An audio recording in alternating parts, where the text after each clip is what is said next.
welcome to the Conversations That Shape Childhood, an initiative by Nalanda Gyanjyoti School. Through this series, we are bringing trusted professionals together to help parents understand children better beyond academics, like emotionally, physiologically, psychologically, है ना?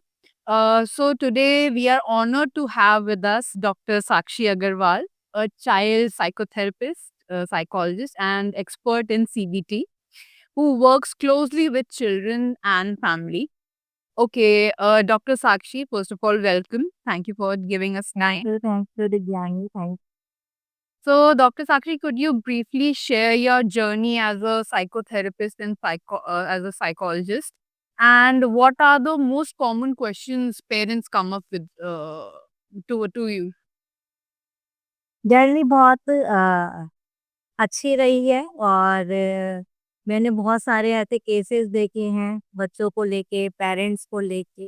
Mostly cases जो parents लेके आते हैं कि उनके बच्चे बहुत हाइपर एक्टिव हैं और वो कंसंट्रेशन नहीं कर पाते और उनका स्टडी में कोई इंटरेस्ट नहीं है या उनको कुछ बिहेवियर इशू है कि वो बच्चे थोड़े से एक नॉर्मल बच्चे से एक डिफरेंट बिहेवियर का।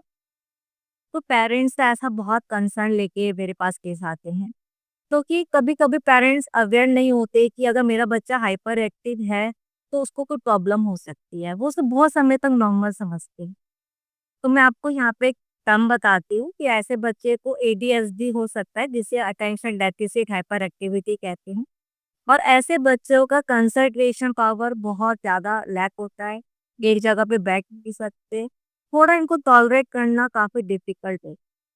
पर देखा गया है, मैंने अपने सेशंस में देखा है मैम कि पेरेंट्स के अंदर एक्सेप्टेंस नहीं है और वो शेम फ़ील करते हैं कि भई जब मेरे बच्चे कहीं जाएँगे, कुछ सामान को खरीदेंगे और कुछ सामान है तोड़ भी सकते हैं, तो वो उन बच्चों को कोई लेके नहीं जाते और एक्सेप्ट नहीं करते हैं, बल्कि ये जेनेटिक प्रॉब्लम है, अगर किसी को एडीएचडी है तो वो जेनेटिक ही होगा। ओके, मीन्स ठीक है। समझ में इसकी ज़रूरत है काफ़ी। ओके। सो मैम, जैसे पहले के ज़माने में ये इतनी अवेयरनेस नहीं, अब तो इतने थ्रू इंस्टाग्राम रील्स और इतने आर्टिकल्स छपने लग पब्लिश होने लगे हैं, राइट? तो अभी अवेयरनेस थोड़ी बेटर हो गई है। So what are the challenges, आप चैलेंजेस बता सकते हैं स्पेसिफिकली कि आजकल के बच्चों में क्या चैलेंजेस फेस कर रहे हैं बच्चे as compared to earlier generation, because earlier generation पहले के ज़माने में you know different level of a scenario था, स्ट्रेस लेवल कम था, बर्डन कम था, you know as as society is evolving, तो प्रेशर भी बिल्ड हो रहा है बच्चों पे। तो what are the psychological challenges which children are facing today? Ma'am screen time, पहले क्या था कि बच्चों के पास बच्चे इतना मोबाइल का यूज़ नहीं करते, जितना कि आज बच्चे करने लग गए हैं और पहले बच्चे बहुत कंबाइंड जॉइंट फैमिली में रहते। आजकल बच्चे न्यूक्लियर फैमिली में रहते हैं जिससे कि उनको इमोशनल प्रॉब्लम्स बहुत ज़्यादा देखी गई। अगर बच्चों का स्क्रीन टाइम ज़्यादा है, तो उनका जो इमोशनल लेवल है वो डाउन होगा और टेंट्रम ज़्यादा होगा। पर पेरेंट्स ये रोक ही नहीं पा रहे हैं, तो कि वो खुद ज़्यादा मोबाइल का यूज़ करते हैं, क्योंकि लाइफ़स्टाइल ऐसा हो गया है, तो बच्चे भी यूज़ करते हैं। तो इस वजह से आज की जनरेशन सबसे ज़्यादा जो प्रॉब्लम फेस कर रही है, इवन पेरेंट्स भी, कि उनके बच्चे मोबाइल या स्क्रीन टाइम बहुत ज़्यादा दे। ओके, तो मतलब mobile he is the main culprit these days because of it children are facing मैं तो problem. पेरेंट्स को कहते हैं कि आप कीपैड फ़ोन से आ जाइए, Okay, okay. पर Because अपने बच्चे बता। in our school also we also believe that children should not take the screen time, ठीक है? तो हमने एक ऑल्टरनेटिव अप्रोच निकाली है, क्योंकि it is a necessary evil now days screen time, because parents देख रहे हैं तो ऑब्वियसली बच्चा भी देख रहा है, क्योंकि children learn by observing, right? तो हमने अपने स्कूल में एक प्रैक्टिको ऐप दी है, ठीक है? जिसमें बच्चे instead of watching unnecessary content, वो लर्निंग गेम्स होते हैं जो वो स्कूल में सीखते हैं, वो सेम वो अपने ऐप में करते हैं। तो instead of watching unnecessary content, वो उस ऐप में गेम्स खेलेंगे लर्निंग वाले, जिससे वो सीख भी सकते हैं। अच्छा, so ma'am one more question, like जैसे बच्चे होते हैं, नॉर्मल बिहेवियर जैसे चाइल्डिश बिहेवियर जिसे बोलते हैं हम, राइट? तो how can our parents differentiate between a childish behaviour and something which is emotionally distressing? तो वो कैसे डिफरेंशिएट कर पाएँगे पेरेंट्स अपने बच्चों में कि ये बचकानी हरकत कर रहे हैं या सच में उन्हें कोई इमोशनल स्ट्रेस हो रहा है, जिसके लिए वो आप जैसे एक्सपर्ट्स को कंसल्ट करें? देखो मैम, बच्चे पेरेंट्स समझते हैं कि मेरा बच्चा भाई खेलने नहीं जा रहा है, हुँ। या वो अपनी मम्मी से बहुत ज़्यादा चिपक गया है, या वो अपनी मम्मी को ओवर ही इमोशनल दिखा रहा है, तो उनको लगता है कि चाइल्डिश बिहेवियर। क्योंकि जो बच्चे जो चाइल्डिश बिहेवियर करते हैं, वो अपनी मदर से बहुत ज़्यादा क्लोज़ हो, ऐसा देखा गया है साइकोलॉजी। बट उनके पीछे देखा गया है कि जो वो बच्चे हैं ना, वो इमोशनली बहुत वीक है। जो चाइल्डिश बिहेवियर करता है, वो अटेंशन पाना चाहता है। Okay, okay. उन्हें अटेंशन नहीं मिलता है, जैसे कि पेरेंट्स खुद फाइट कर रहे हैं घर पे इतना, या लड़ रहे हैं। उस अटेंशन को पाने के लिए बच्चे क्या करते हैं, चाइल्डिश बिहेवियर करने लगते हुँ, हुँ, हुँ। ओके, तो फिर अटेंशन सीक करने के लिए वो चाइल्डिश बिहेवियर करते हैं। तो कब हैं। उनको ऐसा लगता है ना, ये करेंगे तो मिलेगा, वरना मिल ही नहीं रहा। ओके, तो हम कैसे डिफरेंशिएट कर सकते हैं कि अब बच्चे को ट्रॉमा हो रहा है, कि हम अब साइकोथेरेपीज़ को दे दें, है ना? कि मतलब वो कौन-सा बिहेवियर होता है जिससे पेरेंट्स रिकॉग्नाइज़ कर सके कि अब हमारे बच्चों को ट्रॉमा हो रहा है, कि हमें अब प्रोफेशनल हेल्प लेनी चाहिए। वो क्या बिहेवियर होते हैं बच्चों में? देखो मैम, अगर वो बच्चा कभी-कभी कोई चीज़ करता है, हाँ, तो नॉर्मल। बट अगर उसकी डेली रूटीन में वो आ गया है, एक्टिविटी डेली हो रही है, ओ तो फिर वो नॉर्मल नहीं। जैसे बच्चा कभी-कभी टेंट्रम करता है, तो नॉर्मल। हर बच्चा करेगा, मैं आपको कि उसको भी तो अपने बच्चे लैंग्वेज से कुछ भी बताते नहीं हैं, वो बिहेवियर से ही बताते। बट अगर वो डेली टेंट्रम कर रहा है, तो फिर वो नॉर्मल नहीं। Okay, okay. मैम और जैसे बहुत बार बच्चों को मिसलेबल कर दिया जाता है कि ये बच्चा आलसी है, ये बच्चा बहुत ही प्रॉब्लम चाइल्ड जैसे बोलते हैं ना, प्रॉब्लम चाइल्ड है, हाइपर एक्टिव है। सो मतलब ऐसे जो बिहेवियर्स हैं वो बेसिकली क्या दर्शाते हैं बच्चे के बारे में? मतलब इज़ देयर समथिंग कंसर्निंग और is it a normal behaviour in a child? देखो मैम, वैसे तो टैग देना या लेबल लगाना बहुत अच्छा नहीं माना था। ये आप कहो कि जिद्दी है, बदतमीज है, उसके पीछे कुछ रीजंस होंगे। तो कि मैम, अगर उसकी कोई इच्छा है जो पूरी नहीं हो रही है, तो उसके पास एक ही तरीका है कि वो टेंट्रम करे। ओ बस हम उसके टेंट्रम को एंटरटेन ना करें। ओ सोशल प्रेशर में आ हुँ, हुँ। तो अगर हम उसे एंटरटेन नहीं करेंगे तो मैम बच्चा लेफ्ट आउट नहीं फ़ील होगा? मतलब उसे और ज़्यादा वैसा नहीं फ़ील होगा कि ही इज़ आपके बीइंग बीच में लेफ्ट आउट? टेंट्रम इंक्रीज हो। अच्छा, ओके। उसको ये पता होना चाहिए कि मेरा टेंट्रम मुझे टेंट्रम से नहीं मिलेगा। अगर मैं नॉर्मल चीज़ों को माँगूँगा तो मिल सकता है। Okay, okay. ये इंडिकेशन पेरेंट को देना होगा कि जब हुँ, टेंट्रम करोगे तो तब तो देखो हम बिल्कुल नहीं देंगे। अगर ये चीज़ तुम नॉर्मल उसमें करोगे तो हम दे ओ हुँ। सो मैम अब बात आती है पेरेंटिंग की, राइट? तो पेरेंट्स जैसे नॉर्मली हुँ। वो क्या पेरेंटिंग जैसे पैटर्न होते हैं व्हिच अनइंटेंशनली बच्चों की इमोशनल वेलबींग को इफेक्ट करते हैं। मतलब आपने अपने क्लिनिकल एक्सपीरियंस में देखा होगा कि पेरेंट्स का क्या बर्ताव रहा है बच्चों के साथ जिसकी वजह से उन्हें इमोशनल डिस्ट्रेस हुआ है या साइकोलॉजिक उन्हें थेरेपी लेनी पड़ रही है। आप इलैबोरेट कर सकें तो? बिल्कुल मैम, क्योंकि मैम इतना ज़्यादा मैंने अपने केस में देखा है कि जो स्ट्रिक्ट पेरेंटिंग होती है, ये बहुत ज़्यादा डैमेज करती है बच्चे को, क्योंकि ऐसे बच्चों के अंदर फ़ियर बेस्ड इनकी पर्सनैलिटी डेवलप होती है और इन बच्चों का जो इमोशनल कोशेंट है वो बहुत डाउन होता है और कॉन्फिडेंस भी बहुत डाउन होता है। ओके। हुँ, पर एक पेरेंटिंग क्या होती है, बहुत ज़्यादा प्रोटेक्टिव पेरेंटिंग है। हुँ। जैसे हम वो अपने बच्चों हेलीकॉप्टर पेरेंटिंग को बोलते नहीं हैं। देते, कुछ करने ही देते हैं। ऐसे बच्चे बिल्कुल डिपेंडेंट चाइल्ड भी। एक होती है हाई प्रेशर पेरेंटिंग, उनका एक्सपेक्टेशन हमेशा बच्चों के ऊपर थोपता हो। ऐसे बच्चे हमेशा एंजाइटी में, फ़ियर में, हमेशा डरे हुए रहते हैं और ये एकेडमिकली बहुत अच्छा परफॉर्मेंस नहीं करते, क्योंकि इतना प्रेशर होता है इन्हें आउटर से। हुँ, हुँ, हुँ, हुँ। तो पेरेंट्स को अपनी एक्सपेक्टेशन बच्चों पे ऐसे थोपनी नहीं चाहिए। मैम देखो, जैसे एक बात है ना कि अगर आप तो वीणा के तार बहुत टाइट कर दोगे तो टूट जाते हैं, हाँ जी, और ढीले कर दोगे तो संगीत प्रोटेक्ट नहीं होता। तो वो मध्यम अवस्था में होनी चाहिए। संगीत तभी प्रकश होगा। ओके।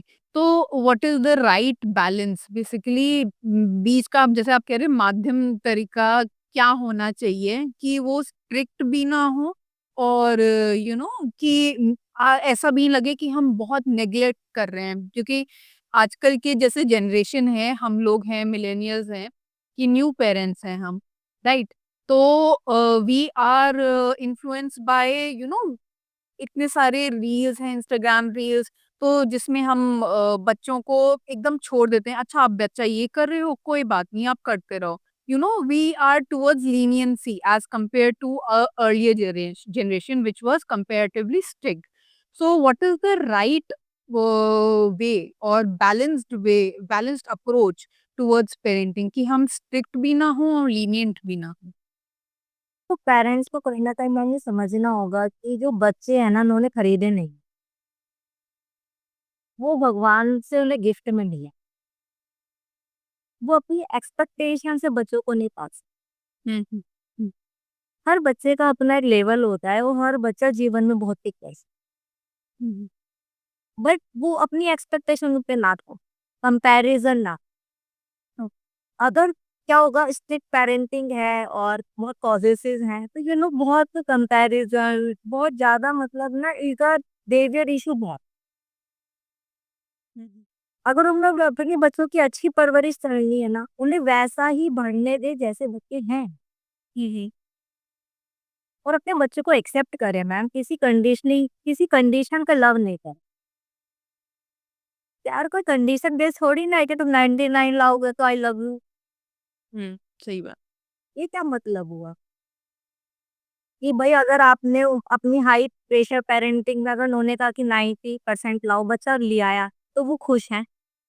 उनका खुशी का जो वे है वो नंबर है, तो मैम वो बहुत रॉन्ग पेरेंट। मैं तो उसे अच्छी पेरेंटिंग नहीं मानती। आप बच्चे को वैसा बढ़ने दो मैम जैसा भगवान ने उसे भेजा है और उसे वैसे एक्सेप्ट करो।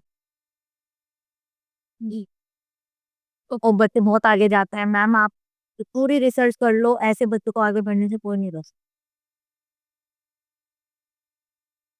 मैम जैसे पहले हमने जैसे डिस्कस किया स्क्रीन टाइम ओ और जैसे हमने डिस्कस किया कि इट्स अ नेसेसरी इविल आज के ज़माने में, ठीक है? सो आप बताइए जो एक्सेसिव स्क्रीन का टाइम है, तो आप अपने साइकोलॉजिकल टर्म्स में बता सकते हैं कि कौन-कौन से बिहेवियर इमोशनल डिसऑर्डर्स बच्चे फेस कर रहे हैं आजकल due to excessive screen time and how it is affecting their attention span, emotional regulation and social skills कैसे इफ़ेक्ट कर रहे हैं ये स्क्रीन टाइम? मैम ऐसे बच्चों में बहुत ज़्यादा एग्रेशन, फ्रस्ट्रेशन, टेट्रा और बिहेवियर इसे बहुत ज़्यादा। अगर उन पर स्क्रीन देखो मैम, अगर बच्चा 1 एंड 2 आवर कुछ कर रहा है तो ठीक है। बट आजकल बच्चों का 1 एंड 2 आवर स्क्रीन टाइम नहीं है। हुँ, उनका 6-7 आवर स्क्रीन टाइम जाती है। अच्छा। और आपको पता है ये सुसाइड तक जाता है। बच्चे ऐसे-ऐसे गेम, पहले वो स्क्रीन में मैं छोटी-छोटी चीज़ें देखते हैं। उन्हें नहीं पता कि कौन से लिंक बीच में उन्हें मिलते हैं और उन्हें गेम के अंदर फँसाते हैं। तो पेरेंट्स को बहुत अवेयर होने की ज़रूरत है। अभी तो आपने मैम वो केस भी देखा होगा, वो आर्यन की लड़कियाँ वो कोरियन सीरियल में देखो मैम 9th फ्लोर से उन्होंने छलांग लगा दी बिना सोचे। आप उनका देख रहे हो ना कि कितना ऑब्सेस्ड हो गए थे। हुँ। So parents need to monitor the बिल्कुल स्क्रीन। मैम। और ऐसा तो गेम बच्चे बिल्कुल ना खेलें जहाँ पे मतलब कि ग्रुप्स हो, ओके, ओके। हुँ, जहाँ पे चैटिंग हो गेम के अंदर। हुँ। तो मैम अभी तो मेरे पे रिसेंटली केस है, तो वो अभी बच्चे ने डिजिटल सुसाइड किया है। ओह! और सामने मैम उसने अपना लैपटॉप रख के सुसाइड किया। Oh my God! ओके। तो फिर वो उसमें सिखाते हैं गेम में कि तुम ये भी जीत जाओगे, तुम मरोगे नहीं। ओह, दे आर इमोशनली हिप्नोटाइजिंग, मतलब हिप्नोटाइजिंग यू बेसिकली। पूरा बैठना है, वो तो पेरेंट्स पे क्या गुजरता है वो तो बात की बात है कि आप देखो ना कि गेम की स्क्रीन टाइम का मतलब ना गेम हो गया है, क्योंकि बच्चे अगर स्क्रीन टाइम देखेंगे तो वो मोबाइल में गेम ही खेलेंगे। तो झूठ बहुत बोलते हैं मैम, अगर आप इनको पूरा मॉनिटर कर लो ये झूठ बोलेंगे आपसे। ओके। गेम खेलने के लिए कुछ भी चले। तो मैं तो कहती हूँ मैम कीपैड पे आते हैं बच्चों को, आप तो घर में फोन देना है तो कीपैड फोन दो, आप उन्हें एंड्रॉइड फोन घर पे मत दो अगर पेरेंट्स वर्किंग है दोनों। जैसे पेरेंट्स घर में फ़ोन छोड़ के जाते हैं ना, तो उनको एंड्रॉइड फ़ोन छोड़ के नहीं जाना चाहिए। उनको बात करनी है, कीपैड फ़ोन से भी तो बात हो सकती है। I think they should bring in the landline culture again. तो मैम ये तो बहुत ज़्यादा, और इवन कि पहले मैं ऐसा नहीं सोचती थी, पर जब इतने ज़्यादा केसेज़ और बच्चों के अंदर इतने डिसऑर्डर क्रिएट हो रहे हैं, तो सोचना पड़ेगा। हुँ, हुँ। सो मैम, जैसे आपने बताया स्क्रीन टाइम से इतने सिवियर इफ़ेक्ट होते हैं, लाइफ थ्रेटनिंग इफ़ेक्ट्स हैं। तो मैम, अर्ली डिटेक्शन के लिए, मतलब जैसे पेरेंट्स एकदम अलार्म हो जाना चाहिए, ऐसे कौन से सिम्पटम्स हैं, ऐसे कौन से टैंट्रम्स हैं या मेल्टडाउन है जो बच्चे अर्ली साइंस दिखाते हैं कि पेरेंट्स को एकदम अलर्ट हो जाना चाहिए और प्रोफेशनल हेल्प, जैसे आप लोगों की प्रोफेशनल हेल्प लेनी चाहिए। सो व्हाट मैम आर ये द साइंस? खाना छोड़ दें, मैम एक तो ये खाना छोड़ दें, मतलब आप अपनी डाइट कम कर लें। ओके। स्कूल जाने में रोज़ आपको दिक्कत करेंगे कि आज हम स्कूल नहीं जाएँगे, आज हमारा मन नहीं कर रहा है, आज हमारा पेट में दर्द है, कुछ भी कर सकते। ओ ओ स्कूल से इनका इंटरेस्ट खत्म होने लगता है, भूख न लगनी बंद हो जाती है और गुस्सा करते हैं, छोटी-छोटी बात पे चिल्लाने लगते हैं। और जब आप देखो कि इनका स्क्रीन टाइम 2 आवर से ज़्यादा हो गया है, तो कुछ दिक्कत है। ओके। हुँ, हुँ, हुँ। तब उन्हें बिल्कुल कंसर्न करना चाहिए और ये पता करना चाहिए कि मोबाइल में देख क्या रहे हैं। हुँ, हुँ। So, when it comes, because when it comes to children, right? So children are basically, their time is basically allotted to school and home, right? So, what should parents look for their child's safety emotionally? When it comes to emotionally, we are talking about emotions today. Emotionally secure, uh, when they are looking for a school where they are not just academically pressured, but उनकी social, उनकी emotional wellbeing को भी देखा जा रहा है। उन्हें schools में क्या साइंस देखने चाहिए व्हाइल सेलेक्टिंग अ स्कूल? मैम स्कूल में एकेडमिक तो देखो ज़रूरी है, हाँ। अच्छी पढ़ाई है। पर साथ-साथ मैम वहाँ गेम ज़रूर होने चाहिए। गेम्स। बिल्कुल, और बच्चा डेली खेलना। ओ और उन्हें वहाँ पे अपनी बात कहने की फ्रीडम होनी चाहिए। जैसे कि बच्चा कभी-कभी अपनी मन की बात नहीं कहता, कि कभी टीचर के बिहेवियर की वजह से या स्कूल का एनवायरनमेंट ऐसा है कि उसको अपनी बात कहने की फ्रीडम ज़रूर होनी चाहिए। उस स्कूल में और बच्चे कैसे मतलब कल्चर के बच्चे पढ़ रहे हैं ओके। ज़्यादातर। तो ये तो पेरेंट को ऑब्जर्व करना चाहिए ma'am, this is the duty of parents कि वो अपने बच्चों को इस जगह पे डालें। ओ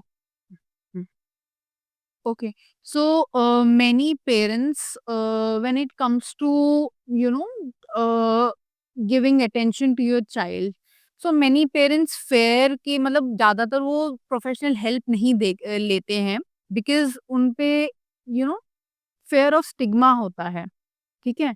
कि लेबलिंग ऑफ चाइल्ड, हमारे बच्चे को कैसे लेबल कर दिया आप लोगों ने कि हमारा बच्चा यू नो नॉर्मली जब साइकियाट्रिस्ट या साइकोथेरेपिस्ट को कंसल्ट करने की बारी आती है, तो फिर लोग डरते हैं कि सोसाइटी में बच्चे को लेबल कर दिया जाएगा। तो आप क्या सजेस्ट करना चाहेंगे हमारे व्यूअर पेरेंट्स को कि आप this is not just about therapy, it is आप कैसे एड्रेस कर सकते हैं इस कंसर्न को? बिल्कुल मैम, देखो अगर फीवर होता है तो पेरेंट्स क्या शेम करते हैं कि मेरे बच्चे को फीवर है, मैं डॉक्टर के नहीं जाऊँगी। ऐसे ही हमारा मेंटल हेल्थ है मैम। और थेरेपी कभी भी लास्ट में नहीं आती, थेरेपी हमेशा फर्स्ट में। ओके, इट्स तो इसीलिए आपकी प्रॉब्लम को जल्दी सॉल्व करती है। और ये गाइडेंस है मैम, कोई टैग थोड़ी ना है कि आपका बच्चा पागल। It's a basically precautionary major. Yes, और ये आपको गाइड करती है, आपकी स्किल को डेवलप करती है, किसी प्रॉब्लम से जल्दी आप बाहर आ सकते। कॉपिंग स्ट्रैटेजी सीखते हो जब आप किसी थेरेपिस्ट के पास आए। ये फर्स्ट आती है मैम, लास्ट नहीं। लोग तो तब आते हैं जब बच्चा बिल्कुल खत्म हो गया हो, तो तब आते हैं काउंसलिंग कराने। अगर वही चीज वो शुरू में करते तो शायद उनका बच्चा बहुत डेवलप हो। Okay, okay, okay. So you mean to say they should as earlier stated by you, these are the clear signs जब बच्चा खाना छोड़ दे, स्क्रीन excessive 2 hours beyond हो जाए और स्कूल जाने में tantrums थ्रो करे, so they should get alert, high alert, and they should seek for professional help basically। Okay. So ma'am आप शेयर करना चाहेंगे 3 सिंपल डेली रूटीन जो हमारे पेरेंट्स को करना चाहिए अपने बच्चों के साथ, सो दैट वो उनके चाइल्ड के इमोशनल एंड साइकोलॉजिकल वेलबीइंग में मदद करे? मैम मेरे बड़े प्रैक्टिकल चीज बता रहे हो आज, और बहुत पेरेंट्स को हेल्प। हुँ, कि सबसे पहले अपने बच्चे को बिना जज करे डेली, हुँ, हुँ, अगर उन्होंने जज करा तो समझ लो बच्चा फिर आपको अपनी बात में। हुँ, हुँ, बहुत इम्पोर्टेंट है कि आप अपने बच्चे को जब भी हमेशा 15 से 20 मिनट उनको डेली सुनना चाहिए। हुँ, हुँ, हुँ, हुँ, और ऊपर से उनको उनके साथ डेली खेलना चाहिए मैम। क्या करते हैं जब बच्चों के साथ टाइम स्पेंड करते हैं, अपना फ़ोन भी बराबर में रखते हैं। हुँ, एटलीस्ट तो आउटडोर गेम पार्क में जाओ, उनके साथ बैडमिंटन खेलो। और अभी मैम एक केस था, उसमें मदर और बेटा दोनों अलग-अलग रूम में घर के अंदर ही लूडो खेलते। अच्छा। वो तो इंडोर गेम है। अच्छा, आप सोचो ना मैम, आप खेल भी रहे हो तो मोबाइल के अंदर खेल, ओके। टेबल पे खेलो ना। तो लोग भूल गए हैं कि खेलना भी बहुत इम्पोर्टेंट है मैम, और हमारे इमोशंस के लिए, हमारी हेल्थ के लिए खेलना बहुत इम्पोर्टेंट है, और पेरेंट्स को बच्चों के साथ खेलना पड़ेगा। हुँ, हुँ, हुँ, हुँ, और एक्सपेक्टेशंस, कि मैं दोबारा बोल रही हूँ, एक्सपेक्टेशंस के साथ बच्चे को पढ़ा रही, अपनी एक्सपेक्टेशन में नहीं। ये काम अगर उन्होंने किया तो बच्चा मैम उसको बहुत नुकसान होगा उस चीज। हुँ, तो 3 चीज़ें बेसिक हैं, वैसे बहुत सारे पॉइंट्स हैं। और फाइट नहीं करें मैम बच्चों के आगे। आजकल पेरेंट्स क्या करने लगे हैं ना, अपनी फाइटिंग में ना बच्चे को मोहरा बना रहे हैं कि मेरी साइड हो जाए। हुँ, हुँ, बच्चों को साइड का निश्चय थोड़ी ना है कि तुम अपनी साइड लेना चाहते हो, और फिर उसको लालच देते हो, वो गलत बिहेवियर सीख जाता है।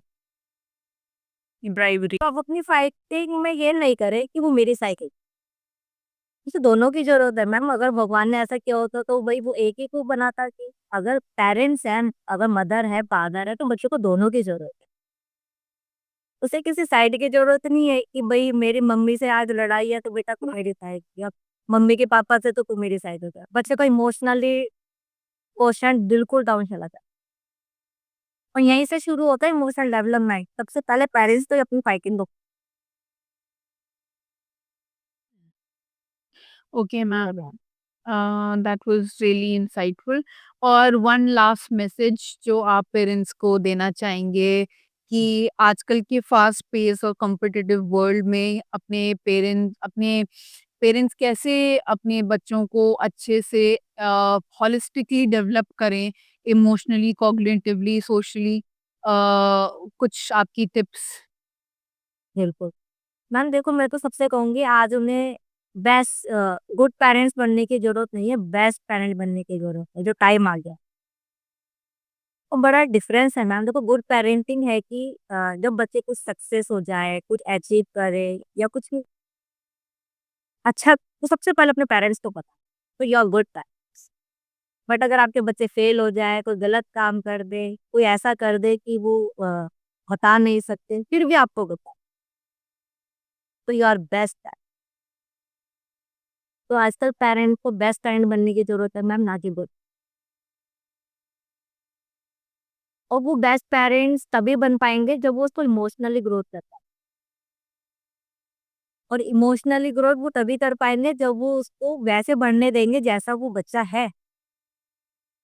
हर बच्चा पढ़ाई के लिए नहीं बना ना, हर बच्चा खेलने के लिए नहीं बना। हर किसी को भगवान ने अलग बनाया है। इस बात का कंपैरिज़न। और तुम 60 से अगर मैम बच्चा 62 भी लेके आता है ना, तो आपको एप्रिशिएट करना चाहिए। ना कि टैग लगा दो कि 70 ही चाहिए। ग्रोथ तो करी, 60 से 62% उसने इंक्रीमेंट किया। नहीं। कोई एप्रिसिएशन नहीं। हुँ। मैम एक बच्चा 0 नंबर लेके आता था। एक दिन उसने मेहनत करके वो 3 नंबर लेके आया। बड़ा खुश था कि मेरे 10 में से 3 नंबर आए। पेरेंट्स को बहुत गुस्सा आया कि 3 नंबर पे भी खुश हो। उसको ठीक है मैम, कि 3 नंबर पे तुम कैसे खुश हो सकते हो? मैम मेरे को ना पेरेंट्स पे कहा कि आप बच्चे की नहीं, पहले अपनी काउंसलिंग कराओ। वो 0 पे था, 3 नंबर लेके आया है। आपको तो चॉकलेट देनी चाहिए थी, आपको उसके साथ डांस करना चाहिए था, आपको उसकी सक्सेस को अप्रिशिएट करना चाहिए।